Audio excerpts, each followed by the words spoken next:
आज हम लोग समझेंगे न्यूट्रिशन इन प्लांट्स।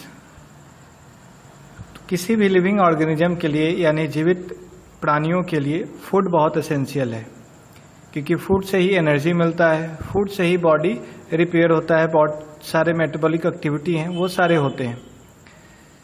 इस फूड में बहुत सारे कंपोनेंट्स होते हैं, बहुत सारे पार्ट्स हैं, जैसे कि कार्बोहाइड्रेट्स है, प्रोटीन्स है, फैट्स, विटामिन्स एंड मिनरल्स। तो ये सारे न्यूट्रिएंट्स कहलाते हैं, ये फूड के कंपोनेंट्स हैं, फूड के हिस्से हैं।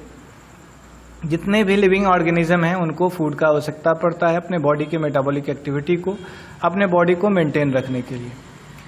तो उसमें से कुछ ऐसे ऑर्गेनिज्म हैं, कुछ ऐसे लिविंग हैं, जीवित प्राणी हैं जो अपना भोजन स्वयं बनाते हैं। वैसे जीवित प्राणी को हम लोग प्लांट्स कहते हैं, वैसे ऑर्गेनिज्म को प्लांट्स कहते हैं। ये अपना भोजन स्वयं बनाते हैं। कुछ ऐसे ऑर्गेनिज्म हैं जैसे एनिमल्स और ह्यूमंस भी, ये अपना भोजन प्लांट से ग्रहण करते हैं या फिर किसी और एनिमल से ग्रहण करते हैं। वो एनिमल्स प्लांट से अपना भोजन प्राप्त करता है, यानी कि ह्यूमंस और एनिमल्स डायरेक्टली या फिर इनडायरेक्टली प्लांट्स के ऊपर डिपेंडेंट होते हैं। नेक्स्ट हम लोग का है कि ये प्लांट कैसे अपना फूड को प्रिपेयर करते हैं। इसको हम लोग कहेंगे mode of nutrition in plants. Plants के अंदर कैसे भोजन बनता है। तो प्लांट्स ही ऐसे ऑर्गेनिज्म हैं जो अपना भोजन स्वयं बना पाते हैं वाटर, कार्बन डाइऑक्साइड और मिनरल्स को मिलाते हुए।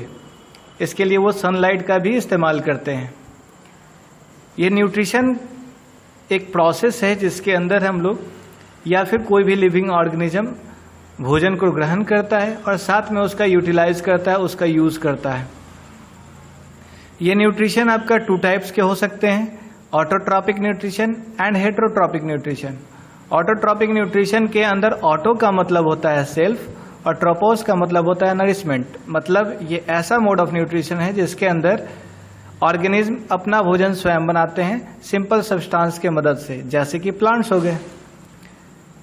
हेटेरोट्रॉपिक न्यूट्रिशन भी 2 शब्दों से मिलकर बना है। हेटेरोस का मतलब होता है अदर और ट्रोपोस का मतलब होता है नरिशमेंट, यानी कि ऐसे मोड ऑफ न्यूट्रिशन जिसके अंदर ऑर्गेनिज्म अपना भोजन स्वयं नहीं बनाते हैं बल्कि प्लांट्स के ऊपर या फिर दूसरे ऑर्गेनिज्म से भोजन प्राप्त करते हैं। ऐसे मोड ऑफ न्यूट्रिशन को हेटेरोट्रॉपिक मोड ऑफ न्यूट्रिशन कहते हैं।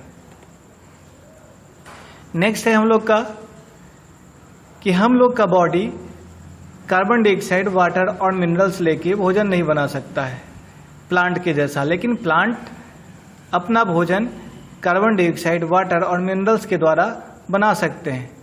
ऐसा प्लांट्स में क्या खास बात है। तो प्लांट्स के अंदर फूड फैक्ट्री होता है, यानी कि वो अपना भोजन स्वयं बनाते हैं, लेकिन हम लोग के अंदर ऐसे फूड फैक्ट्री नहीं पाए जाते हैं। प्लांट में जो फूड फैक्ट्री के रूप में पाया जाता है उसको हम लोग क्लोरोप्लास्ट कहते हैं। प्लांट्स के अंदर ये जो फूड बनते हैं ये कहाँ बनते हैं, क्या पूरे पार्ट्स में बनते हैं।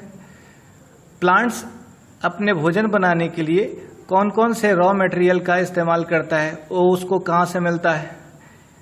इसके साथ साथ फूड फैक्ट्री यानी कि फूड जहाँ पे बनता है उसको कैसे वो बाकी जगहों पर ट्रांसपोर्ट करता है। तो हम लोग देखें कि फूड सारे जगहों में प्लांट में नहीं बनता है। तो फूड्स केवल लीव्स में बनते हैं और ग्रीन पार्ट जो आपका नया नया स्टेम होता है उसमें फूड बनता है प्लांट्स के अंदर। इसके लिए वो लोग रॉ मटेरियल यूज करते हैं और ये रॉ मटेरियल कहाँ तक पहुँचना चाहिए, लीव्स तक पहुँचना चाहिए। और इसके द्वारा लीव्स अब इस रॉ मटेरियल को कन्वर्ट करेगा, यानी कि वाटर एंड मिनरल्स जो रॉ मटेरियल के रूप में लीव्स तक पहुँचते हैं, इससे वो भोजन बनाते हैं। ये वाटर और मिनरल्स सॉइल के अंदर मौजूद होता है। प्लांट्स अपने रूट्स के द्वारा इस वाटर और मिनरल्स को एब्जॉर्ब करके ट्रांसपोर्ट करता है पत्तियों तक यानी लीव्स तक। इसके साथ साथ प्लांट्स रॉ मटेरियल के रूप में कार्बन डाइऑक्साइड भी एब्जॉर्ब करता है। तो ये कहाँ से एब्जॉर्ब करेगा, तो ये एयर से एब्जॉर्ब करता है। टीनी पोर्स पाए जाते हैं लीव्स के अंदर, यानी लीव्स के निचले सरफेस पे टीनी पोर्स, छोटे छोटे छेद पाए जाते हैं। इस पोर्स को हम लोग स्टोमाटा कहते हैं। और ये पोर्स के चारों तरफ से गार्ड सेल्स इसको घेरे रखता है, यानी कि गार्ड सेल्स के मदद से ये ओपनिंग यानी कि ये स्टोमाटा खुलता है और बंद होता है।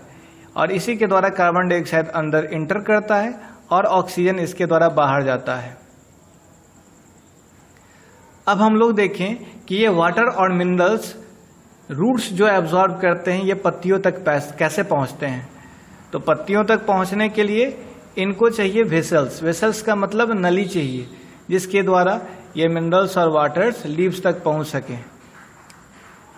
यानी कि हम लोग देख सकते हैं कि प्लांट्स के रूट से लेके आपके लीव्स तक बहुत पतले पतले नली उसमें मौजूद होते हैं। इसी नली को हम लोग वेसल्स कहते हैं। यानी कि ये रूट्स, स्टेम और ब्रांचेज होते हुए ये लीव्स तक पहुंचते हैं, जिसके द्वारा ये वाटर और मिनरल्स प्लांट के लीव्स तक पहुंच पाते हैं रूट्स के द्वारा। यानी कि ये कैसा है, तो ये कंटिन्यूअस पाथ के रूप में आपको दिखाई पड़ेगा, जिसके द्वारा न्यूट्रिएंट्स लीव्स तक पहुंच पाते हैं। जैसा कि इस फिगर में आप देख रहे हैं कि यहाँ पे दो तरह के वेसल्स बताए जा रहे हैं, एक है जाइलम और दूसरा है फ्लोएम। जाइलम के द्वारा वाटर यानी कि जल को और साथ में न्यूट्रिएंट्स को रूट से लीव्स तक ले जाया जाता है, और ये केवल ओनली वन वे डायरेक्शन में हो जाता है, यानी कि नीचे से ऊपर की तरफ जाता है। वाटर और मिनरल्स इसके द्वारा लीव्स तक पहुंचते हैं। यानी कि वाटर और मिनरल्स जाइलम वेसल के द्वारा रूट्स के थ्रू लीव्स तक पहुंच पाते हैं, यानी कि ये नली जाइलम कहलाएगा। दूसरी नली जो फ्लोएम है, ये दो चीजों को ले आती है, वाटर और फूड को भी दोनों डायरेक्शन में ले जाती है। यानी जो पत्तियां भोजन बना लेंगी, ये भोजन जो है पूरे पार्ट्स में जाने चाहिए। ये पेड़ के ऊपर के हिस्सों में भी और पेड़ के नीचे के हिस्सों में भी जाते हैं, इसलिए फ्लोएम के अंदर टू वे फ्लो होता है, यानी कि दोनों डायरेक्शन में जाते हैं, ऊपर भी और नीचे भी जाते हैं। यानी फ्लोएम फूड और वाटर को ट्रांसपोर्ट करने का काम करता है। ये आपके वेसल्स किस सेल से मिलके बने होंगे, तो ये वेसल्स सेल से मिलके बने होंगे, tiny tiny small small cell से मिलके बने होंगे, और इसी की मदद से ये ट्रांसफर हो पाते हैं। जितने भी बॉडी के अंदर जितने भी पार्ट्स हैं, ये सारे के सारे सेल से मिलके बनते हैं। यानी कि सबसे छोटा यूनिट किसी भी लिविंग ऑर्गेनिज्म का सेल कहलाता है। ये सेल में तीन मेन हिस्से आपको दिखाए जा रहे हैं। सबसे आउटर जो लेयर है, इसको सेल मेम्ब्रेन कहते हैं। इसके बीच में आपको फ्लूइड भरा हुआ है, इसको साइटोप्लाज्म कहते हैं, और इसके सेंटर में आपको न्यूक्लियस दिखाई पड़ेगा। अब पत्तियों में ऐसा क्या होता है कि वो अपना भोजन स्वयं बना पाते हैं? बाकी लिविंग ऑर्गेनिज्म में ऐसे कुछ भी नहीं है जिसके द्वारा वो भोजन बना पाए, लेकिन प्लांट्स के लीव्स में ऐसा क्या पाया जाता है जिसकी वजह से वो अपना भोजन स्वयं बना पाते हैं? तो प्लांट्स के पत्तियों में स्पेशल क्लोरोफिल पाया जाएगा। ये क्लोरोफिल होता क्या है, तो ये ग्रीन पिगमेंट है। इसके पास ये क्षमता होता है कि ये सनलाइट की एनर्जी को कैप्चर कर सके, और इस एनर्जी का इस्तेमाल वो फूड बनाने में करता है। कार्बन डाइऑक्साइड वाटर के मदद से और साथ में सनलाइट से जो एनर्जी एब्जॉर्ब किया, उसके मदद से ये भोजन बनाने का काम करता है पत्तियां। और इस प्रोसेस को हम लोग फोटोसिंथेसिस कहते हैं। जिस प्रोसेस के द्वारा प्लांट्स अपना भोजन बनाते हैं, इस प्रोसेस को हम लोग फोटोसिंथेसिस कहते हैं। यानी कि फोटोसिंथेसिस एक ऐसा प्रोसेस है जिसके अंदर प्लांट्स अपना भोजन सनलाइट के प्रेजेंस में कार्बन डाइऑक्साइड और वाटर की मदद से बना पाते हैं। यहाँ फोटोसिंथेसिस भी दो वर्ड से मिलकर बना हुआ है। फोटो का मतलब होता है लाइट, और सिंथेसिस का मतलब होता है कंबाइन। यानी कि लाइट को कंबाइन करके ये अपना भोजन बना पाते हैं। यहाँ पे क्लोरोप्लास्ट का एक स्ट्रक्चर दिखाया जा रहा है। इसमें आपको डबल मेम्ब्रेन आपको दिखाई पड़ रहा है। एक है आपका आउटर मेम्ब्रेन और दूसरा है इनर मेम्ब्रेन। इसके अंदर एक्वस फ्लूइड यानी कि लिक्विड के रूप में पाया जाता है, इसको स्ट्रोमा कहते हैं। और सिक्के के जैसा स्ट्रक्चर जो दिखाई पड़ रहा है, इसको थाइलाक्वाइड कहते हैं। ये सिक्के के जैसा स्ट्रक्चर अगर बहुत सारा एक के ऊपर एक जो है अटैच्ड है, तो ऐसे स्ट्रक्चर को हम लोग ग्रैनम कहते हैं। यानी कि स्टैक ऑफ थाइलाक्वाइड्स ग्रैनम कहलाता है। और एक ग्रैनम दूसरे ग्रैनम से लैमेला के द्वारा जुड़े रहते हैं। अब यहाँ पे हम लोग देखें कि necessary condition for photosynthesis. Photosynthesis के लिए क्या क्या जरूरत है, तो फोटोसिंथेसिस के लिए क्लोरोफिल का आवश्यकता पड़ता है, सनलाइट का आवश्यकता पड़ता है, कार्बन डाइऑक्साइड का आवश्यकता पड़ता है, और साथ में वाटर का आवश्यकता पड़ता है। यानी जब तक ये चारों नहीं होंगे फोटोसिंथेसिस पॉसिबल नहीं है। इस फोटोसिंथेसिस के प्रोसेस में सोलर एनर्जी कैप्चर किया जाता है लीव्स के द्वारा। देन ये सन का एनर्जी को कन्वर्ट करता है प्लांट केमिकल एनर्जी में, और देन इसको स्टोर करता है। यानी कि हम लोग जितने भी लिविंग ऑर्गेनिज्म हैं उसका अल्टीमेट सोर्स सन ही है, यानी सन से ही ये एनर्जी प्लांट्स में और प्लांट से एनर्जी बाकी ऑर्गेनिज्म में जाते हैं। अगर ये फोटोसिंथेसिस नहीं हो तो इस अर्थ पे लाइफ पॉसिबल नहीं हो सकता है, क्योंकि इस फोटोसिंथेसिस के द्वारा ऑक्सीजन भी बाहर निकलता है और ये ऑक्सीजन किसी भी लिविंग ऑर्गेनिज्म के लिए सर्वाइवल के लिए बहुत आवश्यक होता है। यानी जितने भी जीवित प्राणी हैं उनके लिए यह ऑक्सीजन बहुत आवश्यक है। फोटोसिंथेसिस के दौरान कार्बन डाइऑक्साइड और वाटर सनलाइट और क्लोरोफिल के प्रेजेंस में कन्वर्ट होता है, नया एक कंपाउंड का फॉर्मेशन करता है जिसको कहते हैं ग्लूकोज, और साथ में ऑक्सीजन भी निकलता है। कार्बन डाइऑक्साइड का फार्मूला हो गया CO2, वाटर का हो गया H2O, और यहाँ ग्लूकोज जो कार्बोहाइड्रेट के रूप में मौजूद है इसका फार्मूला हो गया C6H12O6 और ऑक्सीजन का O2। तो लीव्स के अंदर जो स्टार्च मौजूद होते हैं, ये स्टार्च से ये पता चलता है कि लीव्स के अंदर फोटोसिंथेसिस हो रहा है। यानी कि फोटोसिंथेसिस का चेक करना है तो हम लोग स्टार्च का टेस्ट करते हैं, जिसके द्वारा हम लोग पता कर सकते हैं कि लीव्स में फोटोसिंथेसिस हो रहा है या फिर नहीं। स्टार्च क्या है? तो स्टार्च भी एक तरह का कार्बोहाइड्रेट है। कुछ ऐसे प्लांट्स होते हैं जो डीप रेड या वायलेट या ब्राउन पत्तियां होती हैं उनकी, तो क्या ये पत्तियां फोटोसिंथेसिस नहीं करती हैं? तो ये अलग कलर की जो पत्तियां हैं इसमें भी क्लोरोफिल पाया जाता है, यानी कि ग्रीन पार्ट पाया जाता है, लेकिन ज्यादा अमाउंट में रेड, ब्राउन या फिर अदर पिगमेंट होते हैं जिसकी वजह से ये ग्रीन कलर दिखता नहीं है, लेकिन उसके अंदर भी ग्रीन कलर का पिगमेंट यानी क्लोरोफिल पाया जाता है और यहाँ भी फोटोसिंथेसिस होता है। इन पत्तियों में भी फोटोसिंथेसिस होता है। जैसा कि आप यहाँ पे एक क्रोटन का लीव्स देख रहे हैं जिसमें येलो कलर का पार्ट दिखाई पड़ रहा है, इसके साथ साथ ग्रीन पिगमेंट भी दिखाई पड़ रहा है। आपने पॉन्ड देखा होगा जिसमें स्टैग्नेंट वाटर होता है, यानी कि ऐसे वाटर बॉडीज जहाँ पे पानी रुका हुआ है, वहां पे आपने ग्रीन पैचेस देखा होगा। ये क्या होता है? काई होता है, ग्रीन पैचेस काई। ये भी क्या है? तो ये भी प्लांट है। तो ऐसे ऑर्गेनिज्म को हम लोग अलगी कहते हैं। ये ग्रीन क्यों है? तो इसके अंदर भी क्लोरोफिल मौजूद होता है जिसकी वजह से इसका कलर ग्रीन होता है और ये भी अपना भोजन स्वयं बना सकते हैं। तो प्लांट्स केवल कार्बोहाइड्रेट का ही फॉर्मेशन सिंथेसिस नहीं करते हैं, इसके अलावे अदर प्रोडक्ट का भी फॉर्मेशन करते हैं। प्लांट्स कार्बोहाइड्रेट का सिंथेसिस फोटोसिंथेसिस प्रोसेस के द्वारा करते हैं। इस कार्बोहाइड्रेट में कार्बन, हाइड्रोजन और ऑक्सीजन होता है, यानी कि कार्बोहाइड्रेट कार्बन, हाइड्रोजन और ऑक्सीजन से मिलकर बना हुआ है। इसके अलावा कुछ और भी अदर फूड का फॉर्मेशन प्लांट्स करता है, जैसे कि प्रोटीन और फैट्स। प्रोटीन्स के अंदर अगर हम लोग देखें तो ये नाइट्रोजनस सब्सटेंस है, यानी कि इसके अंदर नाइट्रोजन भी होता है। कार्बोहाइड्रेट में केवल कार्बन, हाइड्रोजन और ऑक्सीजन है। ये नाइट्रोजन एक्स्ट्रा कहां से आएगा? तो ये नाइट्रोजन प्लांट्स के अंदर एयर के द्वारा आता है। प्लांट्स इस नाइट्रोजन को, एटमॉस्फेरिक नाइट्रोजन को डायरेक्ट एब्जॉर्ब नहीं कर सकता है, तो इसके लिए सॉइल के अंदर कुछ ऐसे बैक्टीरिया होते हैं जैसे राइजोबियम, जो इन गैसेस को कन्वर्ट कर देता है इस फॉर्म में ताकि सॉइल के अंदर रूट्स इसको एब्जॉर्ब कर सके। यानी कि प्लांट्स के साथ प्लांट्स वाटर में घुले हुए नाइट्रोजनस सब्सटेंस को एब्जॉर्ब करता है और देन जो है प्रोटीन का फॉर्मेशन करता है और साथ में विटामिन का भी फॉर्मेशन करता है। कुछ ऐसे भी प्लांट्स हैं जो ऑटोट्रॉपिक नहीं है, यानी अपना भोजन स्वयं नहीं बनाते हैं। यानी कुछ ऐसे प्लांट्स जो हेटेरोट्रॉपिक मोड ऑफ न्यूट्रिशन को अपनाते हैं, जैसे कि पैरासाइट। ये ऐसे ऑर्गेनिज्म होते हैं जो दूसरे ऑर्गेनिज्म यानी कि होस्ट के अंदर या फिर बाहर रह के वहां से भोजन प्राप्त करते हैं। इसके साथ साथ हार्मफुल इफेक्ट यानी कि उनको डिजीज भी पैदा करते हैं, होस्ट को बीमारी भी देते हैं। जैसे आपने देखा होगा जंगल में बड़े बड़े पेड़ के ऊपर येलो कलर का आपका लत्तर देखा होगा, जिसको हम लोग अमरबेल या कसकट्टा कहते हैं। ये बड़े पेड़ों के ऊपर क्लिम्ब करता है और ये उससे ही भोजन प्राप्त करता है, बड़े पेड़ों से भोजन प्राप्त करता है, यानी ये अपना भोजन स्वयं नहीं बनाता है। तो ऐसे ऑर्गेनिज्म को हम लोग पैरासाइट कहेंगे। इसके अलावा एनिमल्स भी बहुत सारे ऐसे हैं जो कि पैरासाइट कहलाते हैं, जैसे मॉस्किटो, बेड बग, लाइस, लीचेस।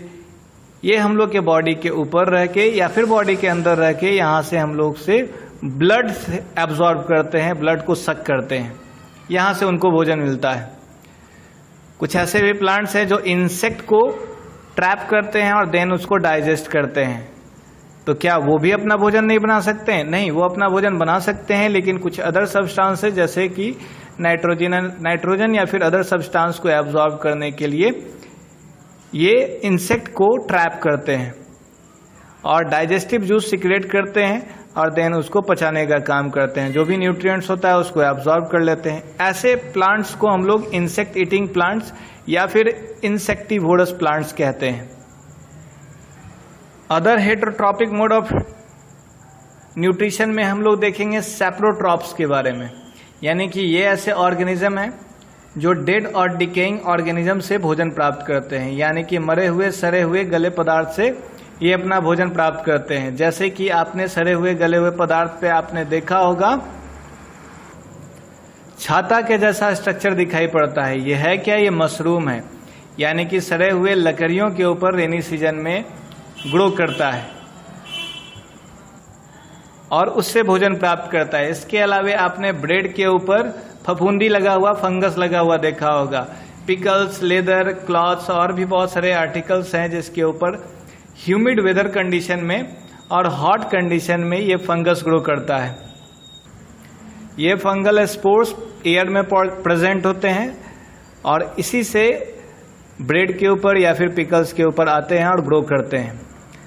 नेक्स्ट आपका है सिम्बायोटिक ऑर्गेनिज्म। सिम्बायोटिक ऑर्गेनिज्म ऐसे ऑर्गेनिज्म होते हैं जो एक दूसरे के साथ शेल्टर और न्यूट्रिएंट्स को शेयर करते हैं, यानी दोनों एक दूसरे को मदद करते हैं। जैसे कि आपने देखा होगा बहुत सारे ऐसे फंगस हैं जो प्लांट्स के रूट में मौजूद होते हैं।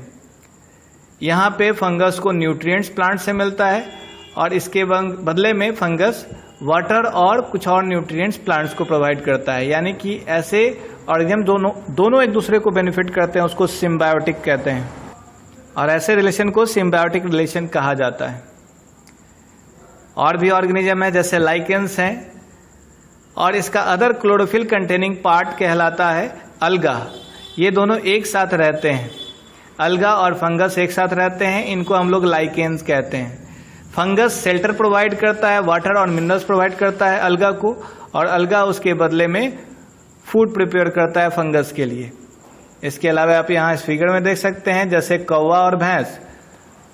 कौवा को पेट भर जाता है जोंक खाने से और भैंस को उस जोंक से छुटकारा मिल जाता है। इस तरीके से यहाँ पे सिम्बायोटिक रिलेशन बफेलो और क्रो के अंदर दिखाई पड़ रहा है।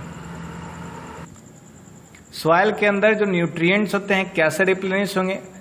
प्लांट्स तो इस न्यूट्रिएंट्स को एब्जॉर्ब कर लेगा, देन अगले प्लांट्स को कैसे मिलेगा? तो फार्मर्स क्या करते हैं, जैसे आपने देखा होगा कि फार्मर्स अपने खेतों में फर्टिलाइजर छिड़कते हैं। ऐसा क्यों उन्होंने किया? क्योंकि प्लांट्स ने मिनरल्स और न्यूट्रिएंट्स को एब्जॉर्ब कर लिया है, यानी कि हम लोग के सॉइल के अंदर न्यूट्रिएंट्स का मात्रा कम होता गया है। अब ये फर्टिलाइजर और मैन्योर्स न्यूट्रिएंट्स प्रोवाइड करता है, जैसे कि नाइट्रोजन, पोटेशियम, फास्फोरस, इस रूप में न्यूट्रिएंट्स प्रोवाइड करता है। प्लांट को ये नाइट्रोजन सॉल्युबल फॉर्म में चाहिए, इसके लिए बहुत सारे ऐसे लेग्यूमिनस प्लांट्स हैं जैसे दलहनी पौधे हैं जिसके रूट नोड्यूल्स में राइजोबियम बैक्टीरिया पाया जाता है। ये एटमॉस्फेरिक नाइट्रोजन को कन्वर्ट करता है यूजेबल फॉर्म में। देन ये यूजेबल फॉर्म में जो नाइट्रोजन आ गया इसको प्लांट एब्जॉर्ब करता है। राइजोबियम अपना भोजन स्वयं नहीं बनाता, इसलिए ये लेग्यूमिनस प्लांट यानी कि ग्राम, पीस, मूंग, बीन्स, इनके रूट नोड्यूल्स में रहता है, वहां से भोजन प्राप्त करता है और इसके साथ साथ नाइट्रोजन को ऐसे रूप में कन्वर्ट करता है जिससे प्लांट उसको एब्जॉर्ब कर सके। यानी कि प्लांट उसके बदले में राइजोबियम को शेल्टर दिया और बैक्टीरिया ने उसके बदले में उसे नाइट्रोजन प्रोवाइड किया। यानी कि राइजोबियम और प्लांट्स जो हैं एक दूसरे के साथ सिम्बायोटिक रिलेशनशिप में रहते हैं। यहाँ पे कुछ सोर्सेज बताए जा रहे हैं, जैसे कार्बोहाइड्रेट्स से हम लोग को एनर्जी मिलता है। ये हम लोग को राइस, ब्रेड, शुगर और पास्ता से मिलता है कार्बोहाइड्रेट्स। प्रोटीन से हम लोग का बॉडी का ग्रोथ होता है, साथ में सेल जो है रिपेयर होते हैं। प्रोटीन्स हम लोग को पल्सेज यानी दाल से, एग के वाइट वाले पार्ट से, नट्स से, फिश से और लीन मीट से मिलता है। फैट्स का बात करें तो ये हम लोग के बॉडी के अंदर एनर्जी के रूप में स्टोर होता है, साथ में इंसुलेशन प्रोवाइड करता है, यानी कि गर्मी और ठंडे से बचाता है। फैट्स हम लोग को बटर, मिल्क, चीज़, ऑयल से मिलता है। मिनरल्स के बारे में बात करें जैसे आयरन है, तो आयरन से हम लोग का बॉडी के अंदर आरबीसी का फॉर्मेशन होगा, और अगर आयरन का कमी होगा बॉडी के अंदर तो एनीमिया बीमारी होगा, यानी कि खून की कमी हो जाएगी। ये फेरस हम लोग को यानी कि आयरन कहाँ से मिलेगा, तो रेड मीट से और कैबेज से हम लोग को ये आयरन मिलेगा। कैल्शियम भी मिनरल्स हैं, ये हम लोग के बोन्स को और साथ में टीथ को हेल्दी बनाता है, ये हम लोग को मिल्क और चीज़ से मिलते हैं। चलिए, थैंक यू। आप इस चैनल को सब्सक्राइब करें और आगे ऐसे ही लेक्चर पाते रहें।